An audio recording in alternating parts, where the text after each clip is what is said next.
So if you don't keep these basic precepts, then no matter how long you meditate, it just keeps leaking out, gone to the Maya power. The Maya will take it and use it to harm you and harm others as well. Please continue watching to find out more. Supreme Master Ching Hai's lectures are not a complete meditation instruction. Please do not try alone. For free of charge guidance, please visit godsdirectcontact.org or contact any of our centers near you.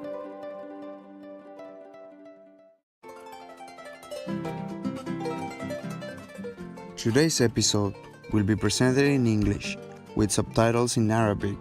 Aulasis, also known as Vietnamese, Chinese, Czech, English, French, German, Hindi, Hungarian, Indonesian, Japanese, Korean, Malay, Mongolian, Persian, Polish, Portuguese, Punjabi, Romanian, Russian, Spanish, Telugu, and Thai.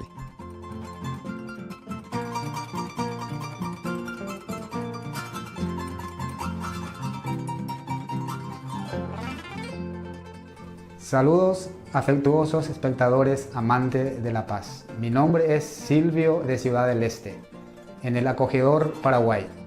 Nuestro pueblo de buen corazón les da las gracias por defender al débil y al humilde.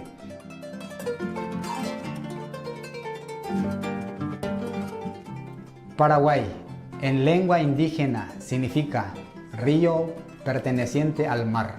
Sus verdes colinas ondulantes, sus ricos suelos y sus exuberantes bosques pristinos impresionaron tanto a los primeros exploradores que lo llamaron un segundo Edén.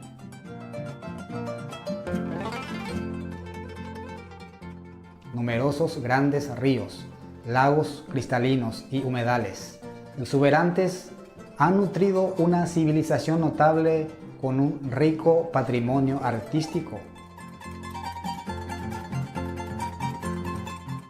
Paraguay también comparte el segundo acuífero de agua dulce más grande del mundo, el acuífero Guaraní, con 3 países vecinos.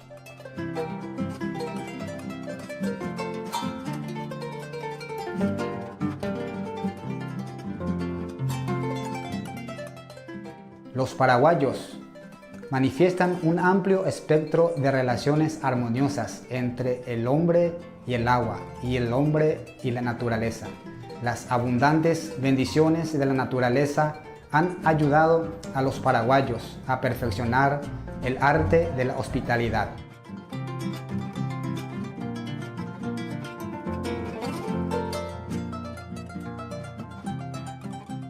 Es una alegría compartir un vistazo del colorido Paraguay con ustedes. Apreciados espectadores, les deseamos profundo amor desde el corazón de nuestro pueblo.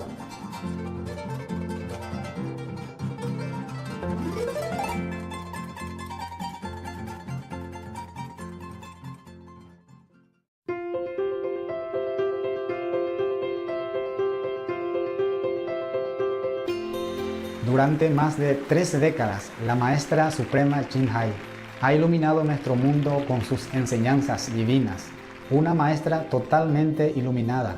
Ella imparte el método Kuan Yin de meditación a aquellos que desean descubrir inmediatamente la naturaleza de Dios interna y alcanzar en una vida la liberación eterna del ciclo de la transmigración. El método Kuan Yin ha sido practicado por todos los maestros iluminados, tales como Buda, Confucio, Guru Nanak, Jesucristo, Lao Tse, el Señor Krishna, el Señor Mahavira, el Profeta Mahomet, la paz sea con él, y muchos más.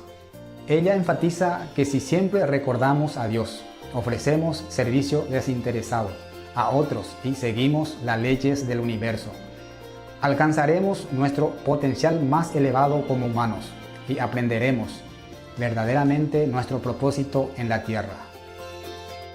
La Maestra Suprema Ching Hai es un extraordinario ejemplo viviente de compasión, enviando frecuentemente asistencia material y financiera, además de amor a los refugiados y a los desamparados, a las víctimas de desastres naturales y a otros que necesitan ayuda. La Maestra Suprema Ching Hai está profundamente agradecida con el amado Dios por toda la ayuda financiera, consuelo y apoyo para los afligidos y necesitados, y cualquier buena causa a través de los años como una humilde receptora para su compasión y amor hacia sus preciados hijos. La Maestra Suprema Ching Hai recibe apoyo y amor de numerosas organizaciones de medios de comunicación, gobiernos y personas individuales, así como muchos galardones de su parte, como por ejemplo el Premio Guzzi de la Paz 2006, considerado el Premio Nobel de la Paz de Oriente, el Premio al Liderazgo Mundial Espiritual en 1994, el Premio Mahavir en el 2008, la proclamación de los días 22 de febrero y 25 de octubre como Día de la Maestra Suprema Ching Hai, nombrada Ciudadana Honoraria de los Estados Unidos, etc. Y ha sido honrada a través de los años con otros numerosos premios y galardones por sus excepcionales obras filantrópicas y humanitarias.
Nos disculpamos por no poder mostrar otros muchos premios y honores por falta de espacio y tiempo. Como verdadera voz para nuestros preciosos amigos animales, la Maestra Suprema Ching Hai promueve la pacífica y amorosa dieta a base de productos vegetales y prevé con el despertar de la humanidad hacia lo sagrado de todas las vidas, un tranquilo y glorioso mundo completamente vegano, donde los animales y las personas vivan en dichosa armonía. Sus iniciativas para difundir la tendencia vegana son diversas y entre ellas se incluyen la distribución del volante de vida alternativa, los restaurantes veganos internacionales, Loving Hut, empresa de productos de alimentación veganos, productos de piel vegana, Supreme Master Television, además de hablar regularmente con influyentes líderes de gobierno y medios de comunicación, y participar en conferencias televisadas sobre el cambio climático, etc. Tanto si somos conscientes de ello como si no, sus esfuerzos han tenido una enorme influencia sobre la conciencia mundial del estilo de vida, respetuoso con los animales y de cómo esta manera benevolente puede traer paz duradera entre las naciones, a la vez que salvamos nuestro planeta del cambio climático y de los desastres.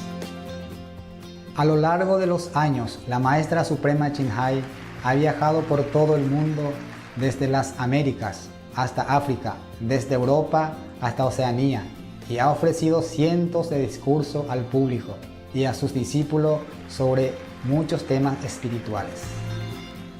Hoy tenemos la bendición de presentar una de estas inspiradoras conferencias titulada El Suragama Sutra. Las 4 instrucciones claras e inalterables sobre la pureza. Abstenerse de robar y mentir. Parte 3 de 7 entre maestra y discípulos. Dada en inglés el 23 de diciembre del 2018 en la Tierra Nueva, Taiwán, también conocida como Formosa.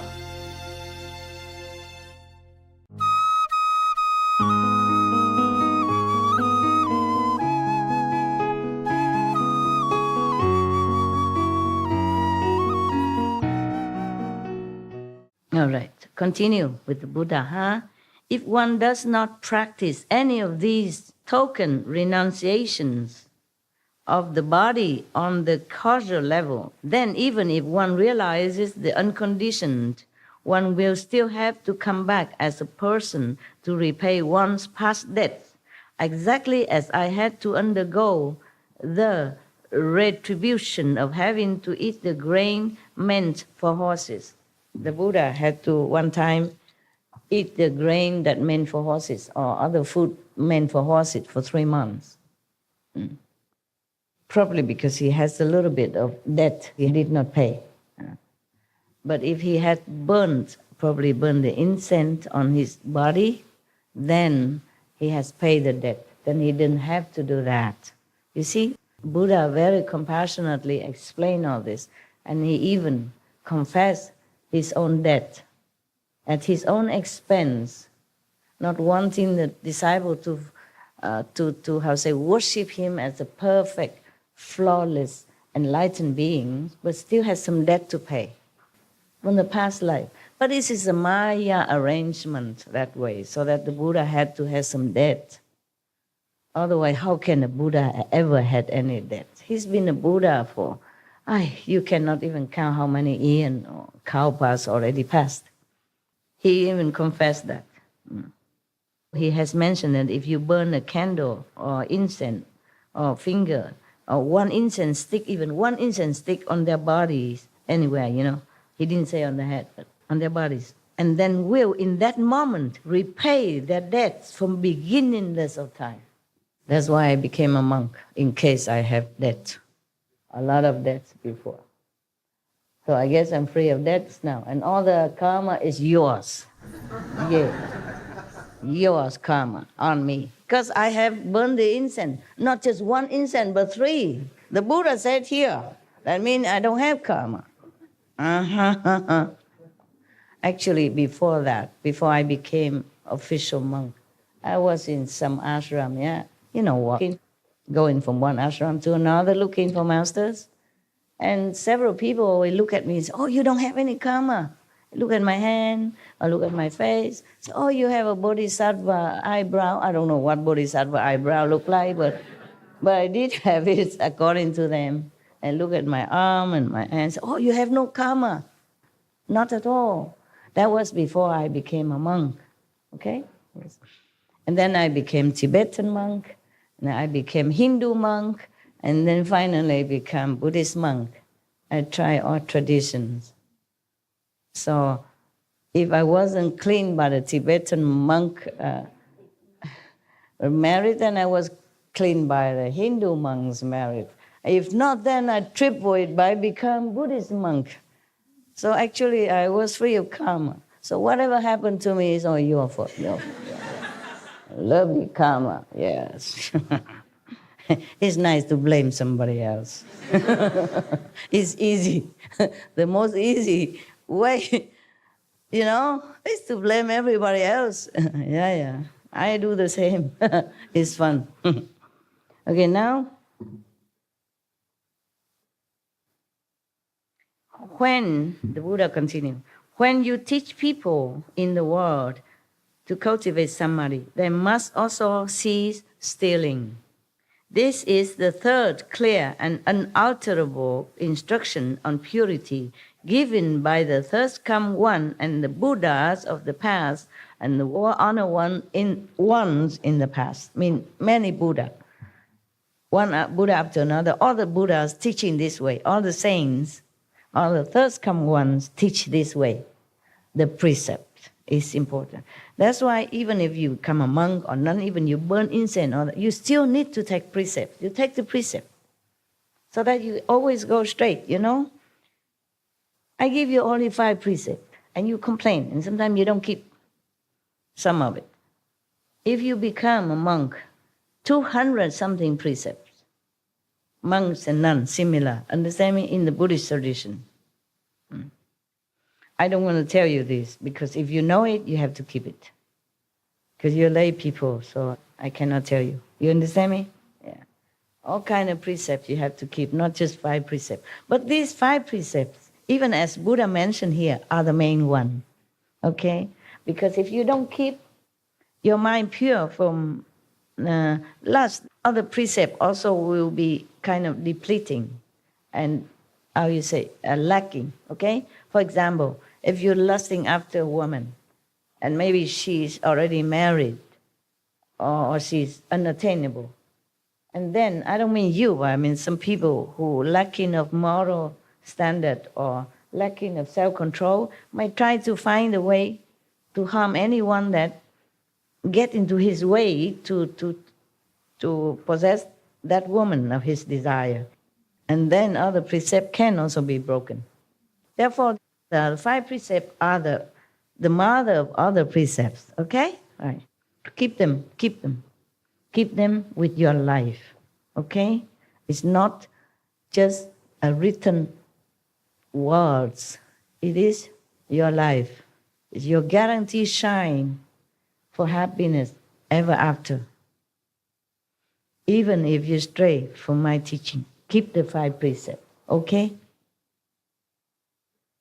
Because if you don't, you will be very terribly regret when you go to hell and undergoing all kind of payback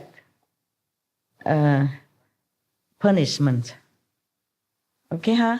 I don't want that to happen to any of you or anybody at all. But you already been taught right from wrong, so you do keep it, huh? It's not that difficult. 5 precepts is a very simple rules which should not be even a precept. It should be like a standard living way of a human, a decent human, not to talk about saint or practitioner or anything like that. Keep them. In Catholicism or Hinduism or Jainism, they all keep precepts. They all have this kind of basic ahimsa. No harming to others, yes?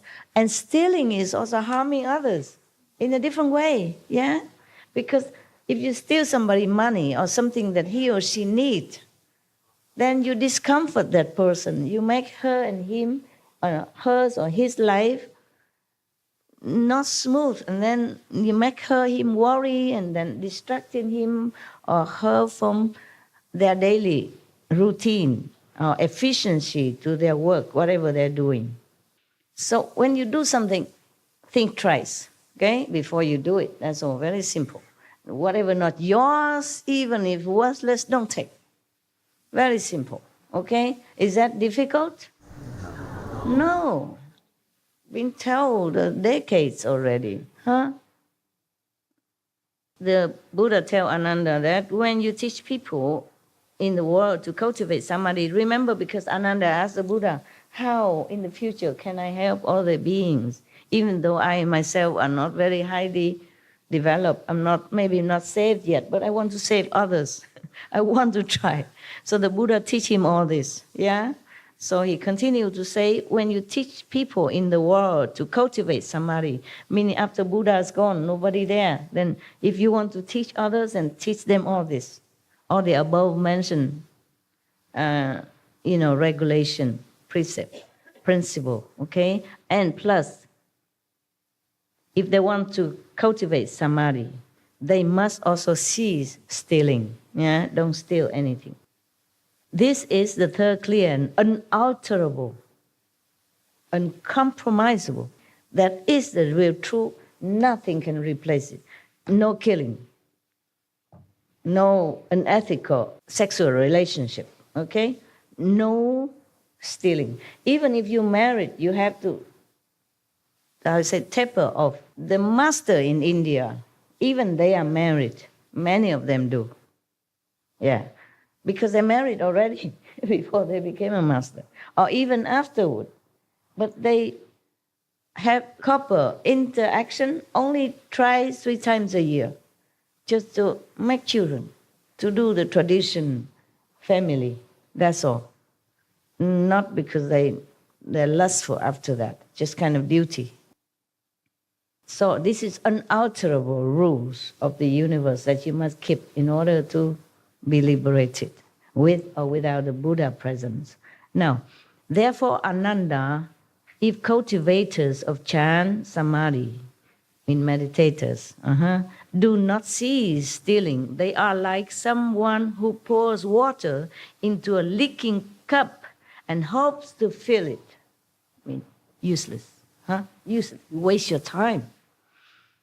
If you pour water into a leaking cup, will the water stay inside? No. So if you don't keep these basic precepts, then no matter how long you meditate, it just keeps leaking out, gone to the Maya power. The Maya will take it and use it to harm you and harm others as well. He may continue for as many aeons as there are fine motes of dust, but it still will not be full in the end. It's like that. If you don't keep the precept, forget your samadhi, forget your meditation. Useless to you. That's what the Buddha said. All right, I say the same. In Thailand, there was one sister. She had several disciples during meditation, seeing the vision that I was the King Rama V of Thailand. It's not my fault if they saw I was King Rama of Thailand. Understand me?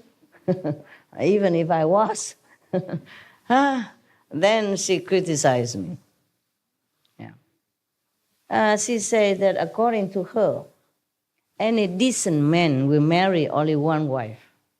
The King Rama maybe have more than one wife. I can't remember. Maybe I'm not King Rama. I don't remember how many wives I had. If I did, so what? Okay? So I told her, even if King Rama or I married 100 times, or to 100 women, 100 men, I'm still enlightened. And I'm still in focus of enlightenment. And I'm still in heaven. Even master had to pay some debt, okay? Maybe not for the master himself, but for the disciples, okay? That's number one, okay? Like the Buddha has to eat the horse food, okay? Actually, in some other karma, in some other sutta, they say because of disciples' fault, disciple karma, that he had to do that. And no matter what, okay? There's a master business.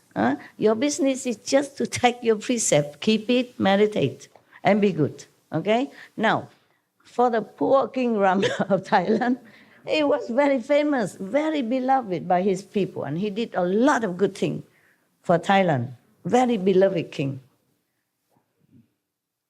And any king who married once or twice or third times, it is tradition, it is obligation. Because in the old time, that is the king, they have to marry and have a lot of princes and princesses so they can fill the post here and there, married to the neighboring countries' girls, princess or prince, to tighten the friendship, coalition with neighbors. That's how they do it, okay? Not necessarily that the king likes it. And you don't know what the king's heart problem. He may have many wives or concubines, but it works like this. Every night he had to pick up from the unknown, card, okay? Like, for example, I have 2, 3, 4 cards here, okay? Or 100 cards, whatever. The name is written here upside down. So I don't see what card, what name of the concubine is coming tonight. I just pick any. Oh, Elizabeth. Okay. And then the eunuch will bring Elizabeth to me, all wrapped in blanket, ready for business. Understand that? Okay. So the king don't even have any emotion involved in hundreds or how many hundreds of concubines. Just a job, just a work. Whether or not he likes that Elizabeth or not like Elizabeth. Fancy sleeping with somebody you don't like. Every night you have to do it. You don't even know her. You don't even know him. Fancy, huh? You like that? No. No. Even if you like women, you can't just like that all the time, right? It's like a job. And woe to any king who favor just one concubine. Then sooner or later his kingdom falls. You can see that in history. I don't know if your history, but China, for example. Like the king of Tang Ming-Huang, he fancy one concubine. He loves only one. And later they hate her. They kill her. And they kill him too. His kingdom gone because of one beauty. Similar everywhere. One time in Vietnam, one king, he loves one of his queens very much. But he has to kill her because it disturbed him too much for his state affair. One time he sent her with a letter, sealed, with the king's seal, and she cannot open, she doesn't know what is inside. Nobody allowed to. He sent her to go to one of his generals with the letter. Inside he said, please kill her so that I will have peace of mind to take care of the country's business. He can't allow himself to be too much entangled in this emotional so-called love affair, even though he's entitled to it.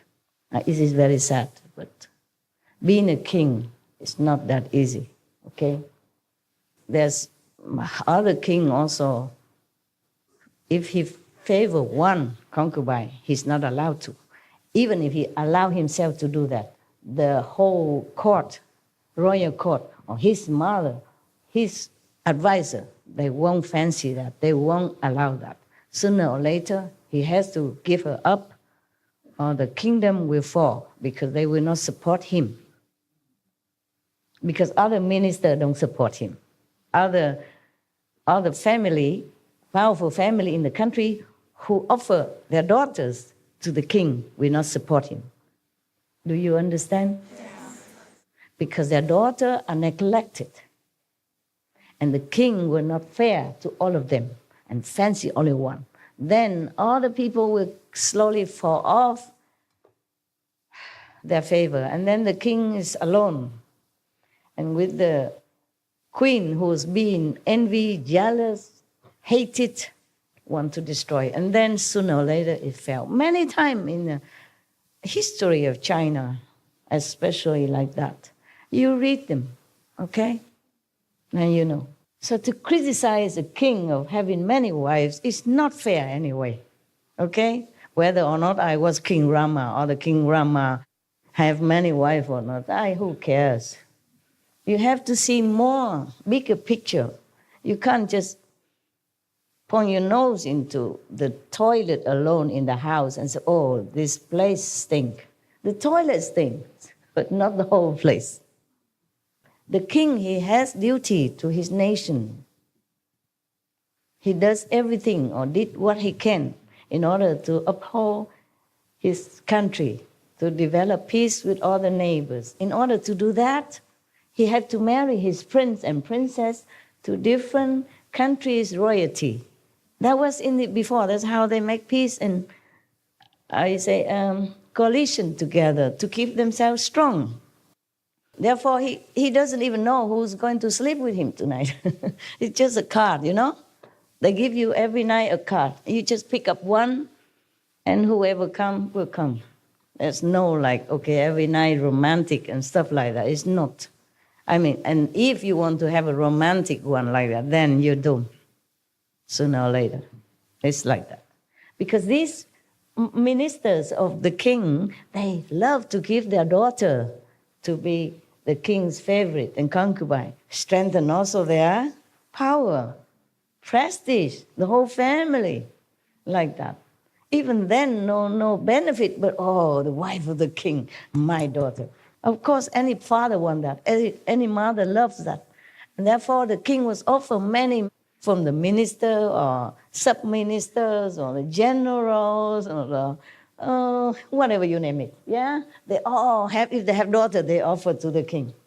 And the king had to accept it so that they will be loyal to him, support him, make him strong and the country stable. If the king alone, how can he do anything, Even though he's so-called supposed to be the most powerful, but he doesn't have anybody support him. The general don't want to protect him. The minister don't want to help him. The ambassadors don't want to make relationship better with the other country. How the kings are going to govern anything? In the old time, relying on that. You see, nowadays we have many more better communication system. We can go directly to another country. Being a king, you can go directly, or minister or prime minister, you can go and shake hands with a neighbor country quickly. In the old time, you have to rely on all these supports around you. All support you get. Therefore, he has to have many wives. And he has to be fair to all of them, and that is the rule. He cannot pick one or two or three. Just have to treat all of them. Every night he has to sleep with one different woman. And they take turn, If they have 100, then he has to keep every night one until the 100's done and then return. He cannot have one wife, 2 nights, 3 nights. Just one. He likes it or not like it. It's like that. Even in China history, one king, he cannot have children. It's just like some men don't have children somehow, Maybe their destiny, maybe they are not potent. So that king has no children at all with all his queens and, second queens, third queens, concubines. No one bear him any child. He is impotent. So what they do? Every night or every now and then they make a party in the palace secret chamber somewhere.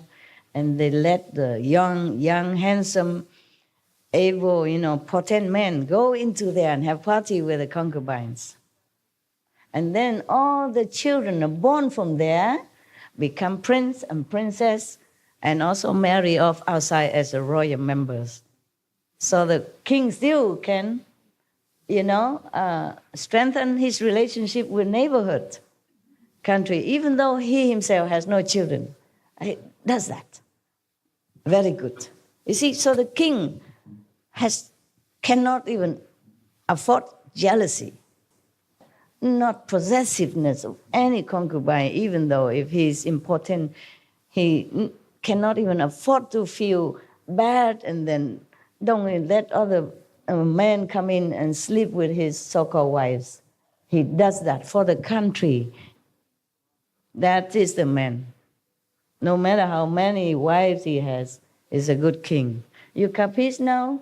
Yes. You have to have wisdom, fairness, and IQ, okay? Not just judging a little petty here, petty there, petty. It's no good, okay? It's a little mundane, but you should know a little bit, okay? Being a king, it's not that easy. Nowadays, king doesn't have to have many wives anymore. But even then, I remember some decades ago, one queen of a country cannot bear children, and the king has to abdicate her. And she has to be dismissed because she couldn't bear children. King have to have children. To continue the royal lineage is an obligation. Obligation. So some nowadays, even the prince is married to some lady, even royalty or not, she has to bear children, and right away, almost right away after wedding. Before that, they can be boyfriend, girlfriend for years, but have nothing. After married, immediately have children. You can see that, you know that.